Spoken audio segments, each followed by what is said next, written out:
এই চুক্তিটা স্বাক্ষর হয়েছিল 13ই জুন 2025 সালে।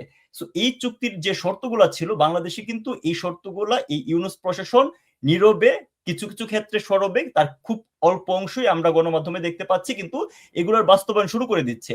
যে আমি যদি এখানে একটা এক্সাম্পল হিসেবে বলি, এখানে লেবার লতে যে ধরনের অ্যামেন্ডমেন্ট করার কথা হয়েছে, সেখানে বলা হয়েছে যে ধরেন আপনার 10 জন শ্রমিকের সমন্বয়ে কোনো একটা জায়গাতে হচ্ছে ট্রেড ইউনিয়ন করতে পারবে। হ্যাঁ, অর্থাৎ ট্রেড ইউনিয়ন করাটাকে খুব ইজি করা হয়েছে। তো ট্রেড ইউনিয়ন করাটাতে ইজি করার মাধ্যমে সমস্যাটা কোন জায়গায়? আপনি জানেন যে বাংলাদেশের অবভিয়াসলি শ্রমিকদের অধিকার খুবই গুরুত্বপূর্ণ একটা ব্যাপার। একই সাথে এই ট্রেড ইউনিয়নটাকে কিন্তু অনেক সময় ভেস্টেড ইন্টারেস্টেড গ্রুপ তাদের কাজে লাগিয়ে প্রতিষ্ঠানগুলোর উপর হচ্ছে নিয়ন্ত্রণ আরোপের চেষ্টা করে।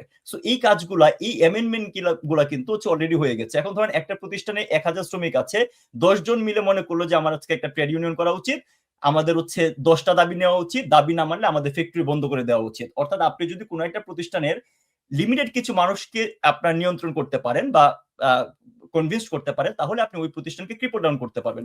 সো দেখেন, গার্মেন্টস ইন্ডাস্ট্রিতে আমাদের এই ক্ষেত্রে একটা বড় ধরনের বাধা আসতে যাচ্ছে।